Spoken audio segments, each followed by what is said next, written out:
네, 이번 순서는 국제문 전문가님 모시고 조금 더 심도 있는 글로벌 이슈 토크 한번 해보도록 하겠습니다. 제 옆에는요, 전문가님 나와 계십니다. 안녕하세요, 전문가님. 네, 안녕하세요. 예. 네, 또 이른 아침부터 이렇게 나와주셔서 감사드립니다. 자, 어제에 이어서 또 오늘도 출연해 주셨는데요. 이제 간밤에 해외 증시 마감 상황을 조금 앞에서 살펴봤습니다. 한 말씀 해주신다면요. 그렇습니다. 지금 우크라이나 대통령이 나토에 가입을 하지 않겠다. 이에 따라서 협상 기대감이 무르익으면서 반등한 주가가 하루 만에 다시 또 내용이 또 반대로 가고 있습니다. 그렇죠. 그래서 러시아의 어떤 우크라이나 이런 문제 협상이 사실상 실패로 돌아가면서 지정학적 리스크가 다시 불거지는 모습들. 그러니까 지금 우크라이나인들이 고립되어 있는 이쪽에 안전 통행로, 민간의 통행로 하자는 이런 내용들이 다시 또 실패로 돌아갔고요. 그렇죠.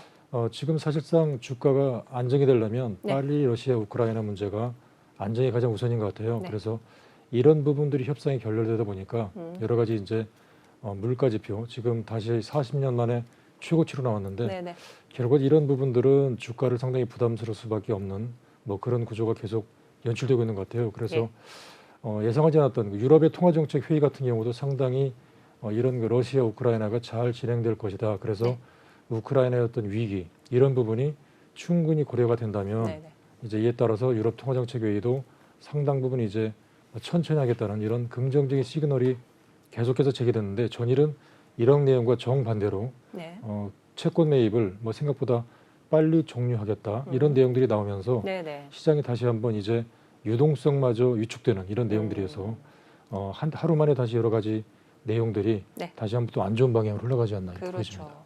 저희가 이제 앞에 외신을 통해서 살펴본 내용에 따르면요, 이제 전문가님이 말씀해 주셨던 것처럼 지정학적 리스크가 다시 부각이 되면서 또한 회담까지 결렬이 됐습니다. 네, 이러면서 이제 쿨레바 우크라이나 외무장관은 회담 결렬 후에 아주 강력하게 말을 했는데요. 러시아가 본인들의 현실 속에서만 살고 있는 그런 집단들 같다, 이런 발언을 했습니다. 어떻게 보셨나요? 그렇습니다. 지금 말씀하신 그런 부분들, 그러니까 지금 러시아 지도부 쪽에서도 생각보다 지금 내용들이 길어지는데 결과물은 더 없는 것 같고 이에 따라서 이제 과연 푸틴 쪽에서도 여러 가지 이제 그런 성과에 대한 대안들 그렇기 때문에 한쪽에서는 이제 이 정도면은 이제 벌써 15일이 지났는데 여러 가지 이제 결과물 그다음에 협상 이런 것들이 진행돼야 되는데 글쎄요 푸틴의 어떤 그 고집이라고 표현해야 되는 게 이런 점들이 계속 상당히 아쉬운 것 같고 좀 전에 말씀하신 대로 외무장관 쪽에서도 이제 협상이 결론되기 때문에 마치 이런 것들은 좀 세계 정세를 함께 고려하는 게 아니고 마치 어떤 자신 쪽에 현실 속에 살고 있다는 이런 내용들 한마디로 말씀드리면 이런 부분들은 더 시장에 대한 부담을 초래할 수 있는 이런 좀 아쉬운 그런 내용들이 아닌가 보여집니다. 네. 이 침공 2주가 지났음에도 이제 외무장관끼리의 회담마저도 결렬이 되기 때문에 이게 더욱더 현재 상황을 악화시키고 있는 모습인 것 같습니다. 자, 이러한 국제 정세 상황 속에서 또 한 번의 좀 시끄러운 이야기가 좀 나올 것 같아요. 미국이 이제 북한이 새로운 장거리 미사일 시스템을 개발하고 있는 것 같다, 아니면 개발하고 있다라고 발언을 했습니다. 어떻게 보셨나요? 그렇습니다. 지금 그 미국의 바이든 대통령이 보는 북한에 대한 시각이 과연 어떤 시각인가가 상당히 좀 화두로 떠오르는 것 같아요. 그래서 북한이 어떤 새로운 장거리 시스템을 개발하고 있다. 그리고 지금 미국은 과거와 다르게 이번에 우크라이나 문제도 적극적으로 어떤 서포트하는 면도 없는 것 같고, 그리고 북한의 이런 내용들의 발언을 시사하는 바가 무엇일까에 대해서 시장이 상당히 좀 물론 한쪽에서는 상당히 우려스러운 내용도 있는 것 같습니다. 어떤 그 북한의 어떤 협상보다는 이런 내용을 이야기함으로써 과연 그 또 다른 측면 러시아의 우크라이나 이런 내용을 이후에 미국은 과연 어떤 생각을 하고 있는가, 한마디로 말씀드리면 또 이런 부분들도 또 다른 어떤 지정학적 리스크에 대한 부담감 이런 점들이기 때문에 어떤 시장에 대한 어떤 스탠스는 상당히 좀 아쉬운 그런 좋지 않은 그런 내용들이 그렇게 보여집니다. 네. 좋습니다. 자, 저희가 그리고 또 기사를 조금 타이트하게 봐야 될 것 같아서요. 다음 기사 한번 다뤄보도록 할게요. 아마존이 이 10대 1 주식 분할 또 10조 달러 자사주 매입을 발표를 했습니다. 네, 어떤 그렇습니다. 의견이 있으실까요? 지금 이 내용은 100억 달러의 자사주 매입 발표, 이 내용이 상당히 좀 의미가 있는 것 같아요. 그래서 지금 시장에서는 과연 어떤 종목이 좋을 건가, 그 다음에 성장성 종목이 어떤가 이런 종목인데 특히 아마존의 분할 이후에 100억 달러 넘는 자사주 매입 발표. 자, 이런 점들은 한편으로 외국인 매니저들 사이에서도 한국에 대한 주식에 대한 아쉬운 점을 많이 부각하는 것 같아요. 그래서 미국의 애플이라든가 네. 뭐 구글, 이번에 아마존 이런 경우도 이런 뭐 수익을 자사주 매입에 쓴다는 점, 이런 점들은 결과적으로 상당히 이제 주주를 우선시하는 그런 정책이다. 그래서 네네. 이번 외국계 매니저들이 미국에 대한 어떤 그 성장성 있는 기업들의 이런 자사주 매입 발표 상당히 높게 평가하는 것 같아요. 그래서 이런 점들 주식을 매수할 때도 시장에 대한 이제 지금부터는 점점점 이제 어떤 종목을 매수할까에 대한 어떤 퀘스천 마크에 대한 해답은 네네. 첫째는 작년보다 실적이 더 좋아야 되고 그리고 두 번째는 지금과 같이 이런 자사주 매입을 발표하는 많은 기업들 네. 이런 기업들을 봐야 된다는 측면에서 이런 부분은 주가를 한 번 더 레벨업 시키는 이에 따라서 아마존 주가도 상승했는데 네. 이런 점들은 어떤 그 성장성과 함께 주가를 상승시킬 수 있는 가장 중요한 그런 배경이 아닌가 그렇게 보여집니다. 네, 맞습니다. 네, 이제 주가 상승 요인에 이제 실적이 좋아야 하지만 또 이렇게 자사주 매입을 실천을 하는 이런 기업들이 주가 상승에는 좀 유리하다 이렇게 말씀을 해주셨습니다. 이제 다음 기사 한번 볼게요. 테슬라 라이벌인 중국의 전기차 샤오펑이 이제 유럽에서 P5를 출시를 한다고 했습니다. 네, 어떻게 보셨을까요? 그렇습니다. 지금 이 테슬라의 라이벌 샤오펑 출시, 네. 지금 그러니까 미래에 대한 성장성이 가장 중요한 기업은 어차피 전기차입니다. 그렇죠. 그리고 이번에 그 어떤 러시아의 어떤 전쟁이라고 일컬어진 이 내용 때문에 사실상 미국과 유럽의 서방 세계에서는 이제 한편으로 봐서는 뭐 천연가스와 휘발유를 소유한다는 러시아가 이런 내용을 가지고 네. 심지어는 뭐 수출 중단 이런 점들을 더 이상 과시하지 않겠다 이런 점들과 함께 이제 이번 기회에 어떤 미국과 러시아 쪽에서는 미국과 유럽 쪽에서는 더 빠른 친환경 정책의 도입 이런 점들이 오히려 테슬라 같은 전기차의 빠른 출현 그다음에 이제 생산량 확대 이런 점이기 네네. 때문에 이런 점을 때문에 이제 뭐 샤오펑도 유럽에서 출시하겠다. 네. 전기차가 더 확대되는 국면이고요. 이런 점에서 다시 한번 어떤 전기차에 대한 성장 가능성 그래서 관심 있는 주식도 이쪽으로 계속 확대해가는 그런 그 전략이 상당히 좋지 않을까 보여집니다. 그렇죠. 자, 이제 미래 성장성이 있는 이 전기차 시장인데요. 이제 테슬라가 과거 때 보면은 호재가 있었을 때 우리나라 기업 관련 그 주들도 움직임들이 조금 활발했습니다. 그렇습니다. 자, 이제 우리 이제 샤오펑 이 유럽에 출시를 한다는 이러한 호재도 현재 우리나라 주가에도 조금 뭐 반영이 될까요?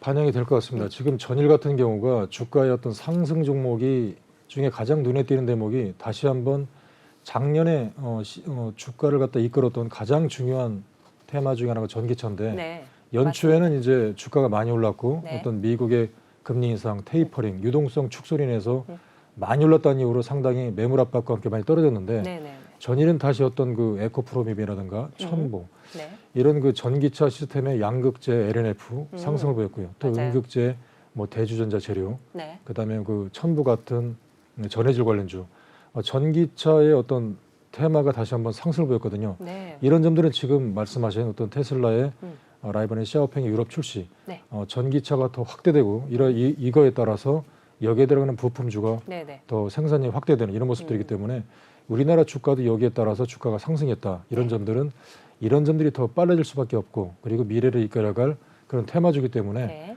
주가 밸류에이션이 좀 비싸다 하더라도 시장에서는 네네. 이런 부분을 다시 한번 사자 이런 쪽이 많이 나오지 않을까 이렇게 보십니다. 네, 맞습니다. 자, 그러면 이제 국제문 전문가님께서 좀 준비해 오신 내용을 토대로 좀 질문을 드려볼까 합니다. 자, 러시아 우크라이나 전쟁 인플레이션 정점 시기가 이제 늦춰질 것으로 전망이 되면서요. 유럽 통화 정책 회의가 또 매파적인 미국 FOMC 회의 이런 대응에 주목을 해봐야 되겠다 이렇게 말씀을 좀 준비해 주신 것 같은데 좀 의견 좀 들어볼까요? 네. 그렇습니다. 지금 시장에서 주가가 뭐 요즘에 질문 중에 하나가 언제부터 올라갈까요? 네. 더 떨어질까요? 이런 주문에 가장 큰 키플레이가 바로 인플레이션이 안정돼야 되거든요. 그래서 맞습니다. 지금 한편으로 봐서는 조금 전에 소비자 물가 지수 뭐 40년 만에 최고치라 그랬는데 네. 지금 시장에서 가장 주목하는 점들은 이런 물가 지표가 안정이 돼야 되고 그러니까 12월, 네. 1월 갈수록 어떤 물가 지표가 안정이 돼서 시장에서는 이제 피크아웃이구나 고점을 찍었구나 네네. 그러면서 이제 금리 인상 스탠스를 굳이 빨리 할 필요가 없겠구나 시장의 어떤 경제적인 펀더멘탈을 고려하면서 가자 이런 시장이 가장 베스트 시나리오거든요. 네네네. 어떤 과거에 70년대인가 이때도가 지금 상황이 비슷했다고 그러는데 지금과 마찬가지로 물가의 하늘 높은 고공행진 때문에 결과적으로 할 수 없이 금리를 과감하게 올렸더니만 경제가 완전히 망쳐가지고 맞습니다. 주가가 뭐 내리막길을 끝없이 걸어가지고 세계의 어떤 네네. 경제가 추락했는데 그래서 지금 무엇보다 지금 이 상황에서 FOMC에서는 이런 부분들을 상당히 고려하는 것 같습니다. 네. 정부에서 물가를 잡기 위해서 빨리 금리를 올려라라고 하더라도 네. 지금 경제적인 펀더멘탈을 고려해서 시장을 고려해가면서 이제 FOMC에서도 금리 인상을 좀 비둘기적으로 가져가겠다라는 그런 의지가 강했는데 뭐 이렇게 해서 예상치 않았던 러시아의 이런 전쟁이 뭐 또 장기화되고 네. 그러면서 심지어는 어떤 러시아 쪽에서 비료, 목재를 비롯해서 뭐 여러 가지 내용들, 심지어 밀까지도 뭐 수출을 중단하겠다. 그런다면 당장 우리나라 같은 경우도 뭐 휘발유 가격이 지금 상당히 많이 높아졌더라고요. 맞습니다. 그리고 우리가 먹는 뭐 심지어는 라면이라든가 이런 음식들도 가격도 치솟기 때문에 그렇죠. 이런 점들은 어떤 그 신흥국에서는 상당히 큰 손실이다. 그렇기 때문에 네. 지금 어떤 인플레이션이 빨리 안정이 돼야 되는 게 상당히 중요하고 네네네. 여기에 이제 22 통화정책회의도 뭐 불과 며칠 전만 하더라도 상당히 좀 비둘기적인 내용으로 끌고 가려고 봤던데 네. 예상을 뒤엎고 상당히 매파적이었다. 그래서 만약에 다음 주에 미국 FOMC 그때까지도 이런 러시아 우크라이나 문제가 계속해서 지속되고 또 상당히 좋지 않은 그런 스탠스를 우려를 측면을 본다면 그럼 FOMC에서도 상당히 부담스러운 어떤 매파적인 발언이 나오면 주가는 더 떨어진다. 이런 내용들을 상당히 많이 많이 아는 내용들이 있을 텐데 네. 그래서 무엇보다 지금의 상황은 빨리 어떤 러시아의 우크라이나 문제가 안정이 돼야 되고 그래서 설사 어떤 유럽 쪽에서 저런 그림을 보였더라도 미국 쪽에서 다음 주에 어떤 FOMC에서 상당히 좀 안정감 있는 이런 스탠스가 나와야 주가가 빨리 안정이 보이지 않을까 그렇게 보여집니다.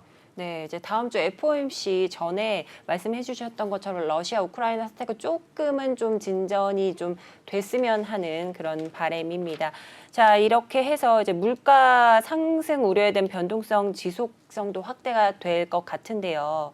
이 물가 상승 또 뭐 이러한 전체적인 지정학적 리스크 이런 게 우리 금리 인상이나 이런 거에도 많은 영향을 미치겠죠. 물가 그렇습니다. 상승이나. 네.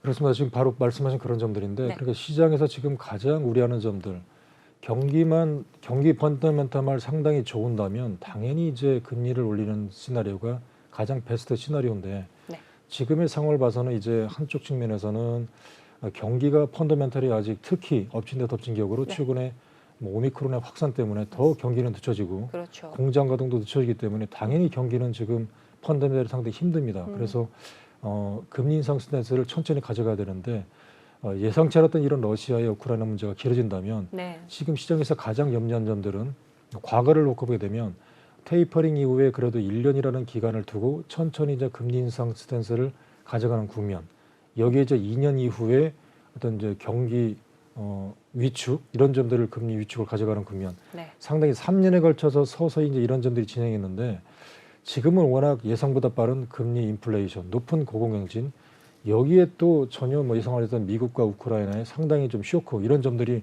나오게 된다면 시장에서는 3월 달에 테이퍼링 끝나기도 전에 금리 인상 스탠스 네. 여기에 끝나기도 전에 어떤 긴축, QT 이런 점들이 상당히 빨라질 거다. 이런 점들 네. 시장에서 지금 가장 우려하거든요. 네. 그래서 이런 점들이 뭐 예상보다 상당히 빨라진다면 주가는 지금 뭐 지금의 바닥이 아니라 한 출에 더 바닥을 여기에 뚝 빠질 수 있는 이런 구조가 상당히 지금 맞물려 있거든요.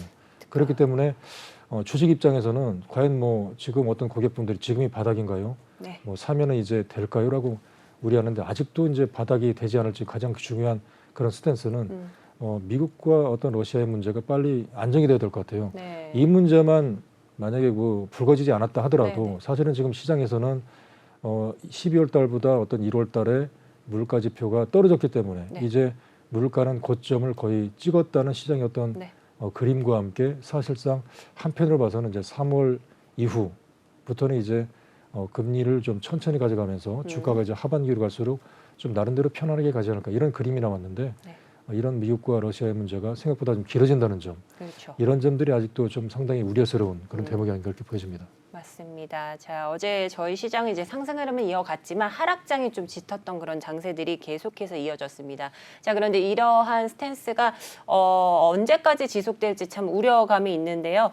그러면서 이 지금 뭐 경기, 뭐 물가 인상 이런 거에 대해서 좀 말씀을 해주셨는데, 그럼 글로벌 상품을 좀 볼게요. WTI나 브렌트유는 좀 하락한 반면에 국제 금값은 또 올라가 있는 상태입니다. 그래서 원자재 쪽은 또 어떻게 보고 계실까요? 그렇습니다. 지금 저 원자재 가격도 지금 우리나라 주식들을 보게 되면 그러니까 이제 러시아의 어떤 우크라이나 문제 이런 부분들이 좀 강하게 불거지면 네네. 다시 한번 뭐 미국 같은 경우도 알로코 같은 기업들이 뭐 짧은 시간 내에 불어 뭐 10% 20% 상승했던 모습을 보였고 네네. 우리나라 같은 경우도 이런 관련주들 비철금속 관련주들이라든가 이런 점들이 급등세를 보이고 있다가 또 뭐 러시아 우크라이나 문제가 협상 기대감이 높아지면 이런 주가가 또 강하게 떨어지는 네. 이런 모습들을 보였고요. 특히 좀 금년도에 상당히 부각되는 점들은 바로 좀 이런 내용들입니다. 뭐냐면 지금 러시아가 계속해서 이제 뭐 더 강경한 모습을 보이고 오히려 푸틴이 우리 러시아는 아직도 강하다. 뭐 이런 점들에 대한 내용들 네. 그런 내용들을 부각시키면서 또 한편으로 봐서는 이제 일부의 어떤 수출 중단, 세계 최고였던 곡철지대인 어떤 우크라이나 문제마저도 불거지게 되면 네. 우리 인플레이션이 강화되는데 자 이런 점들이 더 강하게 나오면 이제 미국과 어떤 유럽에서 이런 생각을 당연히 할 수밖에 없습니다. 이번 기회에 러시아의 어떤 뭐 천연가스와 뭐 그런 내용들을 오히려 이제 줄이고 네. 미래를 이끌어갈 친환경을 늘리자 그런 차원에서 또 우리나라로 따지면 어떤 풍력 개발 관련주라든가 태양광주가 또 올라가는 그런 모습들 상당히 번갈아간 모습을 보이고 있거든요. 네네. 그래서 주가가 지금 주가라든가 종합주가 지수가 어떤 러시아 우크라이나 문제와 맞물리면서 주가가 지금 계속해서 순환매로 도는 것 같아요. 네. 그래서 이런 내용들도 보면서 주가가 계속해서 순환매를 도는 것 같고 그래서 미국 주가 우리나라 주가를 상당히 좀 맞물리면서 보셔야 될 것 같고 네. 화면에 나온 여러 가지 이제 유가 문제가 네. 유가가 떨어지면 다시 금 가격 뭐 안전 자산으로 치닫는 금 가격이 좀 올라가고 맞습니다. 또 이런 유가가 올라가면 금 가격이 내려 이런 모습들인데 네네네. 자 이런 모습들은 당분간 좀 지속될 수밖에 없을 것 같아요. 그러니까 네. 어떻게 하루 만에 이런 협상이 좀 결렬될까 이런 내용들인데 그렇죠. 결과적으로 한편으로 봐서는 이제 이런 내용과 시간이 길어지면 언젠가는 안정되면서 주가가 올라가겠지만 당분간은 이런 내용들이 계속해서 반복될 수밖에 없는 네. 뭐 그런 내용들이어서 네. 어제도 이제 뭐 분명히 우크라이나 대통령이 이제 나토에 가입 안 하겠다 이렇게 네. 내용을 했는데 불구하고 러시아는 그러면은 뭐 크림반도라든가 일부 땅을 내놓으라 뭐 이런 식으로 계속해서 엇갈리고 있기 때문에 그렇죠. 이런 점들이 상당히 아쉽고요. 그래서 빨리 안정이 돼야 될 것 같고 네. 뭐 이런 점들과 함께 주가가 당분간은 계속해서 뭐 엇갈릴 수밖에 없는 그런 구조가 나올까 이렇게 보여집니다. 네, 맞습니다. 러시아와 우크라이나의 서로의 엇갈린 이런 뭐 입장 차를 이렇게 좀 좁혀 나가면서 지금 사태를 조금 진전시켰으면 좋겠습니다. 그러면서 우리 세계 전반적인 주가도 조금 안정세를 찾기를 바라겠습니다. 자, 이렇게 해서 해외 증시 좀 살펴봤고요. 국내 증시도 한번 볼게요.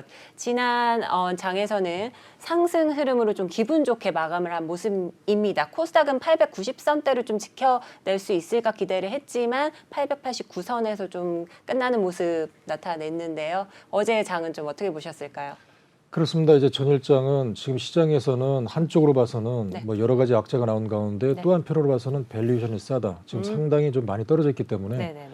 가격 전가에서 메리트 있는 종목들이 이제 상당히 눈에 띄는 그런 국면이거든요. 전에 이제 이런 내용가 많이 올랐는데 네. 이제 뭐 오늘 시장은 전일에 뭐 어떤 호재 하루 만에 다시 한번 협상이 결정됐다. 이런 점들과 이제 장 초반에는 하락세를 뭐 예상할 수밖에 없는 네. 그런 구조가 되겠는데 아무래도 전일도 봤지만 뭐 재무 구조가 탄탄한 어떤 기업들 이런 기업들 어떤 전기차 테마라든가 네. 심지어 수소차 테마들 이런 내용들이 오히려 이제 미국과 어떤 유럽 쪽에서 어떤 친환경 이런 도입이 더 빨라질 수밖에 없다. 네네. 이런 구조들. 그러니까 러시아 문제 이후에 이제 뭐 더 이상 한쪽에서는 뭐 참을 수 없다. 이런 친환경을 빨리 도입하자. 이런 내용과 함께 전일 이런 주가들이 떴기 때문에 한쪽에서는 밸류에이션이 탄탄한 어떤 기업들, 성장성이 확실한 이런 기업들인 뭐 전기차와 수소차 테마가 올라오고 있고 네. 또 한쪽에서는 이제 미래에 대해서 우리가 가장 중요한 그런 내용들 뭐 제약바이오가 올라가고 있고 그래서 계속해서 종목별로 상당히 준비를 많이 하셔야 될 것 같고요. 네. 그래서 금년에는 가장 주목해서 하셔야 될 대목들은 왜 내가 가진 종목이 안 가지? 그걸 생각하기 전에 철저하게 이제 재무 구조가 탄탄하고 영업이익률이 작년보다 더 늘어나는 네. 이런 기업들만 올라갈 수 있다. 그렇기 때문에 이런 점을 눈여겨보시고 네. 내가 가진 종목이 그런 종목이 없다면 나도 일부를 그런 종목을 함께 가져가는 네. 이런 포트폴리오 전략이 상당히 좋지 않을까 그렇게 네. 보여집니다. 네, 그래서 아무래도 이제 러시아 우크라이나의 사태 때문에 오늘은 이제 전장보다는 예상 체결 지수가 조금은 기대에 못 미치게 출발할 수도 있겠다라는 의견을 주셨고요. 또 재무 구조 탄탄한 전기차나 수소차 테마가 조금 강세로 나타나지 않을까. 이렇게 짚어주셨는데, 자, 전기차, 수소차 관련해서는 항상 따라다니는 섹터가 2차 전지 섹터잖아요. 그렇습니다. 이쪽은 또 어떻게 보실까요, 오늘? 그렇습니다. 지금 말씀하신 그런 부분들인데 네. 지금 시장에서 작년 같은 경우가 어쩌면 사실은 1년 동안에 전기차만 올렸다.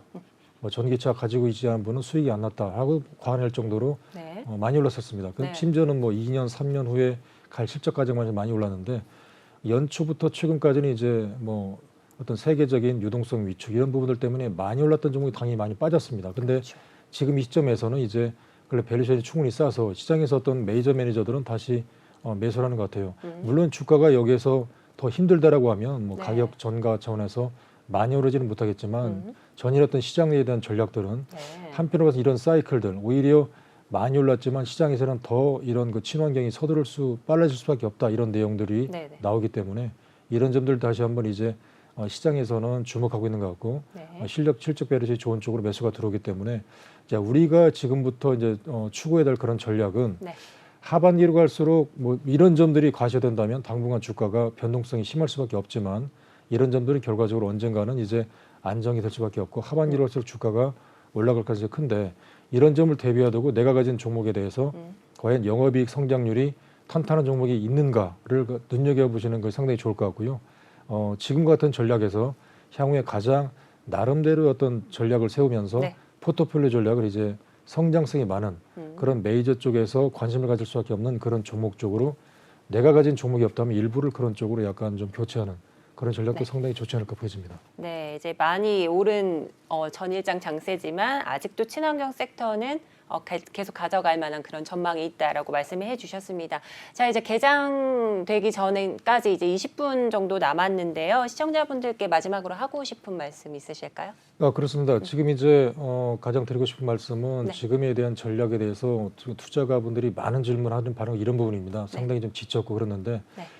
이렇게 말씀드리고 싶습니다. 그 한쪽 측면에서는 뭐 심지어는 뭐 3년, 10년 동안에 가장 꾸준한 성장을 볼 수 있는 측면들 이런 종목은 물론 미국 종목들이 들어 있고 좀 전에 어떤 아마존의 자사주 매입 발표 그러니까 성장성도 좋고 번 돈을 갖다가 회사 자사주 매입도 하는 이런 주주를 우선시하는 그런 종목이 한두 종목 있어야 될 것 같습니다. 그러니까 이런 종목들을 반드시 가지면서 중장기적인 트렌드를 하시고 그리고 일부는 지금 시장에 따라 바로 올라가기 힘들기 때문에 어떤 사이클을 통해서 단기적인 트레이딩 전략으로 가져가시면서 뭐 중장기적인 종목 한 종목을 반드시 가지고 가시면서 네. 단기적으로 어떤 트레이딩 전략으로 좀 전에 말씀드린 그런 종목 네. 뭐 제약바이오라든가 이런 친환경 이런 섹터 중심으로 해서 매매를 하시는 전략이 상당히 좋지 않을까 그렇게 보여집니다. 네, 감사합니다. 네, 국제문 전문가님과 해외 증시 그리고 국내 증시까지 전망 들어봤습니다. 오늘 좋은 말 해주셔서 감사합니다. 네, 감사합니다.